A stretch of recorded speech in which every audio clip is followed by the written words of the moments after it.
buri wese yagira amakenga dukunze kubivugaho abantu ntimubyumve, ariko kuba tuba tutarabona na rimwe payi kwa team igira ikivuga kuri price tubonera ku masoko yo hanze ya ecosystem, bivuze ngo ibyo bintu ugomba kubigira amakenga.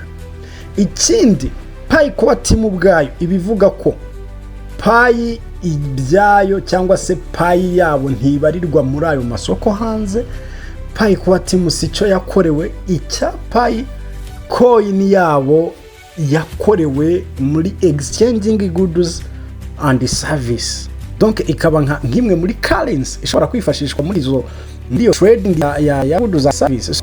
Kwibaza ko rero dushobora gukomeza kurebera kuri ibintu nibibazo. Aha ngaha nagaruka mvuga ku cyerekeye na GCV, kuko iyi GCV nayo tumenye impamvu igitekerezo cyatanzwe kikagumaho. So ugomba kwibaza mu gihe adoption ya Pi imaze kugera ku rwego rwo hejuru, donc cyangwa se bisobanura ko ari abapioneer cyangwa se abaturage benshi batuye isi, ibihugu byinshi biri ku isi, mu baturage batuye ibyo bihugu bakaba bamaze kwinjira mu buryo bwo gukoresha ifaranga koranabuhanga, especially nka Pi coin. Wibaza ko bizaba bize bite? Iki kintu mugomba kucyumva nk'abapioneer, nta guca ku ruhande. Isi yarahindutse, isi iratera imbere uko bukeye uko bwije.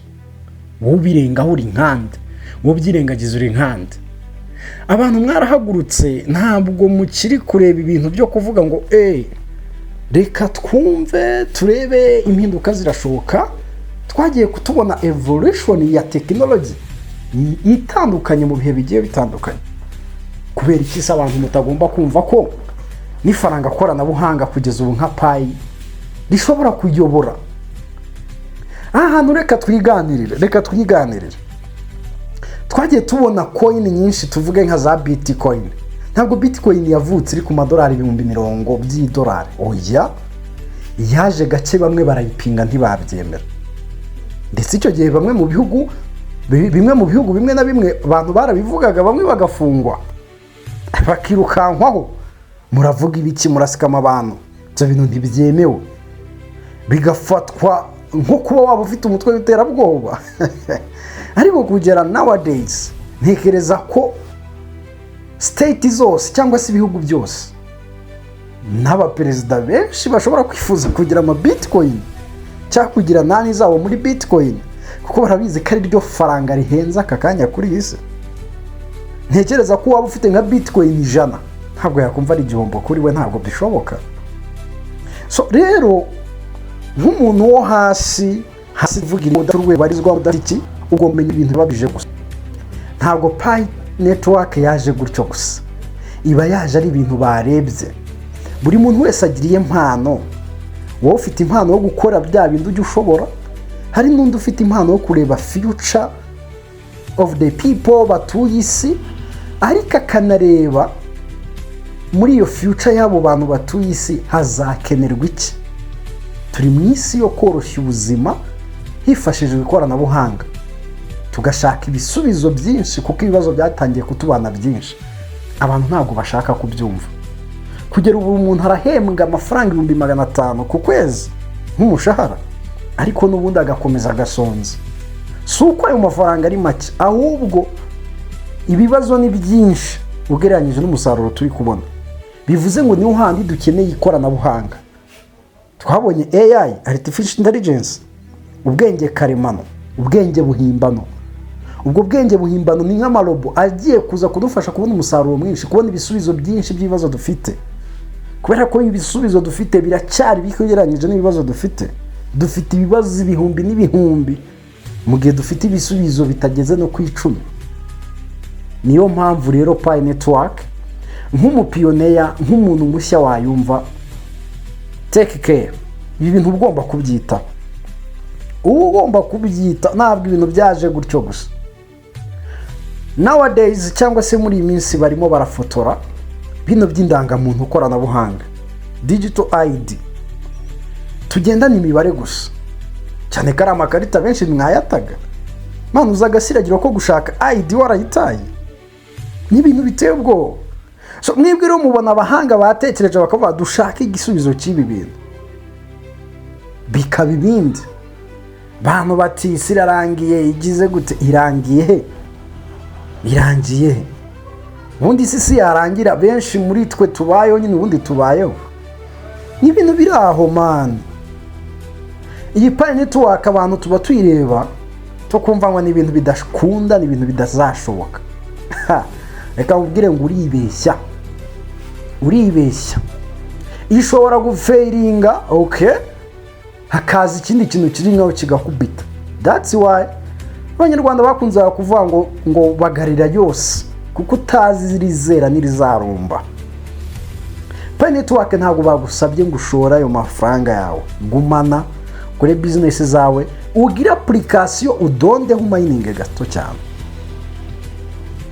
aka kanya iby'amavugurura bigeze kure ariko harimo uburyo burenze cyane bwa bya Pi App Studio aho bari gukorera abantu ama platform yo kugira ngo aba creators cyangwa se aba bantu baba developers bakora ama app ariko cyane y'uburyo bwo kwishyurana ni muri in the terms of way of payments nyine donc mu buryo bwo kwishyurana hakoreshejwe Pi payment nicyo gishirizwe imbere kuko abantu baribaza okay izo systeme zo kujya twishyura ni wallet kuri wallet cyabirajya bigaragara ko duguze cyatugurishije ibicuruzwa transaction zirajya zigenda gute kuko transaction nikireza kantu hose bifite igisobanuro so ni kuri YABISO TV show ni YABISO wanyu munywanyi wa Nsorosa Mukondo wa Semembo muzukuru wa Ndoba umwe wavuze ko kuminuza ko umugore ari umugabo nagize amahirwe mvuka ivanjiri yaraje mvana ivata mu kanwa bityo mubyumvise mukomeza kunyumva nkabakunda cyane mwebwe mba nifuriza kugira imana n'amafaranga ndetse n'ubuyobozi bwiza mbahaye ikaze rero wowe wamaze gukanda subscribe kuri YABISO TV show uruha agaciro kabisa kude chapeau namwe mutarakanda niwo mwanya gukandaho no umusanzu ukomeye kuri channel yacu kandi yanyu nkuko natwe tuba kubitamo imvura y'ibiganiro kandi imvura y'umugisha so ntekereza ko rero ari ibyo ngibyo ntabwo nashatse ko dukora ibiganiro bitinze ariko kandi mbashaka ngo buri kiganiro dukoze nibuze ngo ufate ngo utereka ahantu ku rwego runaka rwa skills wungutse kubera ikiganiro kinyuze kuri YABISO TV show reka nkwibutse ko ibi bintu byinshi tuba turi kubona tutabisanze ariko bimeze aka kanya His Excellency yigeze avuga ukuntu avuga ngo abafundi ba donc ukuntu bakora ibintu byiza like ariko ntabwo nshaka kwinjiramo cyane ikintu nshaka kuvuga iyo urebye byonyine inyubako ziri mu gihugu cy'u Rwanda especially ukareba Kigali ndetse n'indi migi iyungirije Kigali uhita utangira kwibaza imbaraga abantu bafite ubushobozi abantu bafite reba nawe reba imiturirwa iri mu bihugu bitandukanye uherereyemo cyangwa se ibyo ujya ubona urebe imiturirwa ihari buriya n'ubwenge bw'abantu bro ubu ni ubwenge bw'abantu wowe wananiwe no gukora ikibiriti ariko utekereza ko n'abandi bantu byanze byarangiye oya ntabwo abantu byarangiye ubu n'ubwenge bw'abantu uraryama mu mazu uraryama urabona ama etage urabona technology n'ubwenge abantu bafite so iyo rero umuntu azanye ikintu cya Pi network ukagihinyuza mba nibaza iyo telefone ufite warayikoreye wowe umuntu wakoze telefone gukora Pi network ikagoinga viral ni ibintu bikomeye ahubwo wowe menya ngo Pi network aka kanya itaragera kuri rwa rwego dushaka cyangwa twifuza twebwe habura iki harabura yahe maboko naho ni mukomeza kujya muguma muri ibi man je cyo mpamya ko isi wagishuduka yagusize muve muri negativities murebe isigezehe aka kanya nta koranabuhanga isi tubona none ntayihari ikoranabuhanga tutarifite aka kanya isi tubona ntayihari icyo ngicyo niko kimeze nawe bavuga ifaranga koranabuhanga ugasara ukazana ibintu utamenya wowe urinde wakoze iki, nyamara ukikijwe n'ibintu byinshi abahanga bakoze. Noneho abahanga barenze ubwenge, abo ngabo bakoze ibyo bigukikije wemera wizeye, bakoze ibindi ntabwo ushaka kubyumva. Reka Pi network ni scam, ni igicupuri. Reka ntende kutinda mu bintu byinshi cyane. Aka kanya amavugurura ageze kure. Ubu ngubu version 20.2 yamaze kurangira, ubundi barashaka kugeza kuri version 23, ariko kandi bikashyika kuri Pi Day ku itariki 14 z'ukwa gatatu. Hari icyo Pi network dutangariza gishobora kuba cyerekeye n'ibi ngibi duhora tuvuga bya open mainnet. Iyi open mainnet mbabwiza ukuri ifite ibyiciro byinshi bitandukanye. Ntabwo tuzongera twongera kubona ngo open mainnet ahubwo tuzabona version nshya cyangwa se component nyinshi zigize open mainnet. Tubone nyine ibiri kugenda bibafura, kuko open mainnet izakomeza yubakwe. Ni Pi ecosystem, ni imikorere yayo, uburyo Pi iragera ku bantu bose, abantu bose aho uherereye hose. Iyo rero niyo open mainnet. Yes. Noneho rero ubundi simba nibaza mwebwe ukuntu muba muri gusobanurira iki kintu cya mainnet, naho tugeze aka kanya ngo open mainnet ntiraba, it's okay. Ntabwo iraba kuko itaraba yose, ariko igice byayo byarabaye, twarabibonye man. Wallet iri kuri Pi zacu, kuri Pi wallet ziriho aka kanya urayohereza kuri mugenzi wawe. Ibyo nibyo babifuzaga. Hasigaye ibintu byo kugira ngo mu by'ukuri yuzure ibe yari nyanya, ariko n'ubundi izakomeza kubakwa. Ibi bintu rero ntabwo abantu mugomba kujya mushidikanya ku cyerekeye na Pi n'agaciro kayo. Agaciro kayo ntabwo Pi core team yigeze irebera agaciro kayo cyangwa se ka coin yayo muri exchanges. Oya, kugera ubu mbisubiremo nta official announcement irabaho ya Pi core team ivuga ko hari token bohereje muri Pi, donc muri exchange iyo ari yo yose ntayo. Binance nka exchange nk'isoko rikomeye ndetse na za Coinbase zabonye hatari gushyirwaho umucyo cyangwa se icyo bita transparency ku cyerekeye na value of Pi, baba bitonze kuri listinga Pi. Wibaza ari iyihe mpamvu? Pi network yari ikeneye exchange nazo zikomeye zo kugira ngo zinamenyesha abantu batitabira umushinga koko y'imihari, baje kuyimayininga, bagire wallet zayo. Ariko se kuki iyo mikoranye itarabaho? Ntabwo Pi network bakenye kubyo batwari kunugwa kuvugana n'icyo kigo nka Coinbase cyangwa Binance. Abantu rero mwebwe mwese mutangira mukora ibyanyu mutazi ibyo ari byo. Narakubwiye ngo Pi ni nk'ifi, Pi wallet ni nk'amazi. Nk'uko ifi rero idashobora kubaho itari mu mazi, nako Pi idashobora kuba Pi ya nyayo itari muri Pi wallet. Icyo kintu mugomba kucyumva. Kugeza igihe Pi core team ubwayo izaza igashyiraho umucyo, icyo bazaza bakavuga bagashyiraho umucyo, twese tuzayoboka icyo. Kuko aka kanya turasoma mu byo banditse, turareba mu byo bakoze, tugasesengura ibyo ngibyo. Iyo urebye rero aho ikoranabuhanga rigeze, nsanga nta mupiyoniya n'umwe wari ukwiye kuba agikomeje kwibaza ngo ngibi bintu bizahereza. Give it time. Mubihe igihe, mukurikirana amakuru ya Pi network, ndetse mwebwe muba mwasaze muri kuvuga ibintu utamenya, mufite comment ziri negative, nta nubwo muzi n'abantu bafite amapayi. Abo bantu mwegeranye biturije baramayininga bolo, baramayininga bucece. baramayininga. So aba pionnier rero mufite kugira akantu uwo muco wo gutuza, ariko mugatuzanyiza amakuru, donc mugatuza mufite amakuru. Hano kuri YABISO TV show turahari, cyangwa se ufite n'ahandi hantu yakura uvuga ati aha hantu ni gutya. Ariko icyo nakubwira cyo, ibintu bya cryptocurrency babihigiye. Ntabwo Bitcoin yagiye kugoinga viral nk'abantu yarayobotswe nka payi, ntabwo yigeze yobokwa nka payi. Abantu bayise scam iteye ubwoba, abantu bayise ubwambuzi. Za Ethereum zo nta n'uwazumvaga, ndetse abenshi mwamenye za Ethereum mari uko payi network ibayeho. Nyine mutangiye kwinjira mu kugira ubumenyi muri cryptocurrencies.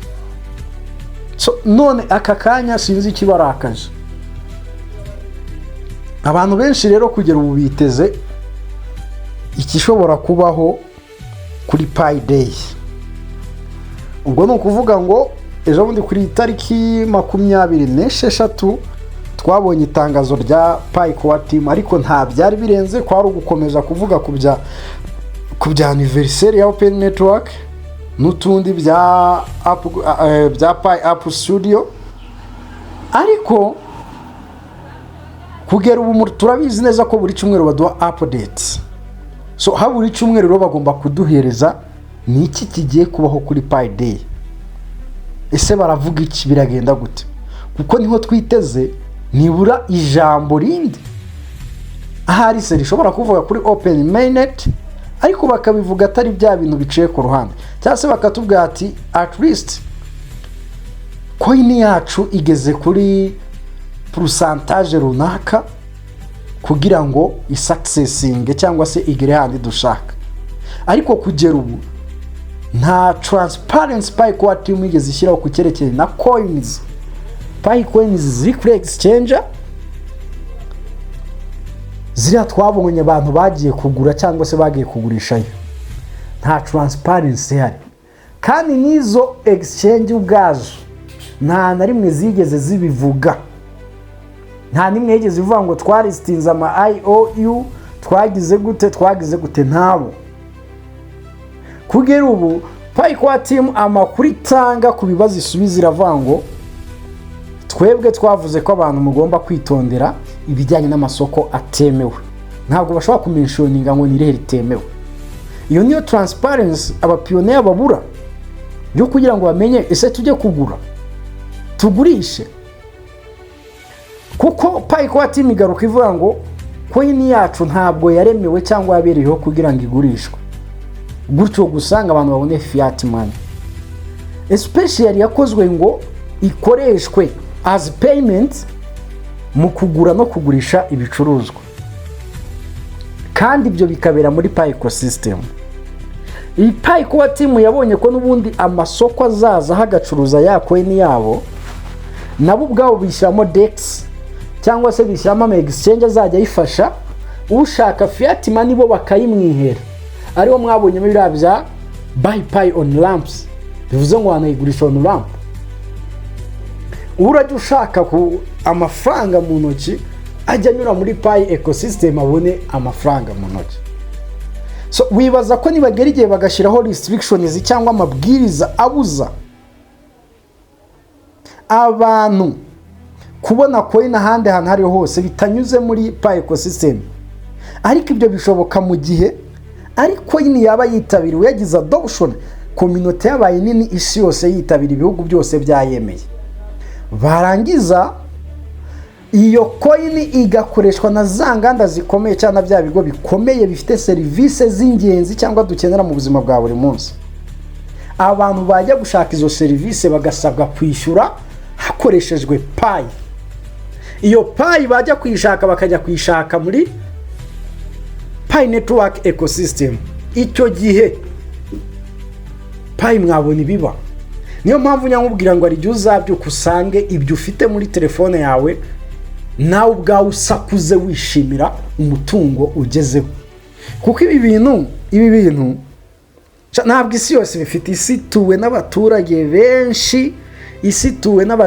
benshi barenze supply ya donc total supply ya payi, kuko niba ari miliyari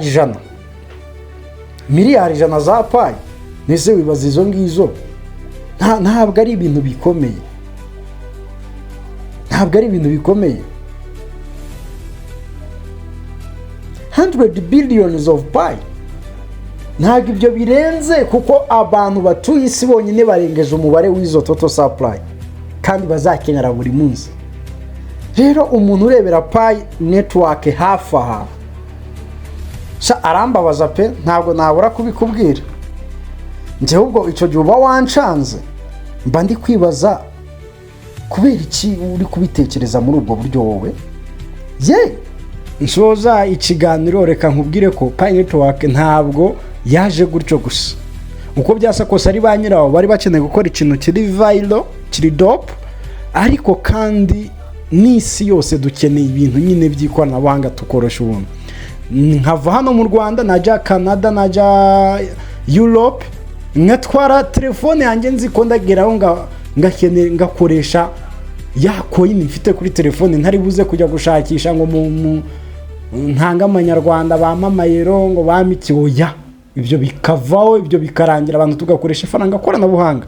So ntekereza ko ari ibyo abantu mugomba kumva. So trust pie, kuko ikiba gihari nuko dufite twebwe guhindura imyumvire, dufite guhindura imyumvire. Ni GCV irashoboka, ni GCV 314,159 irashoboka. Hari impamvu byumviswe bikandikwa nubwo bikiri ibitekerezo.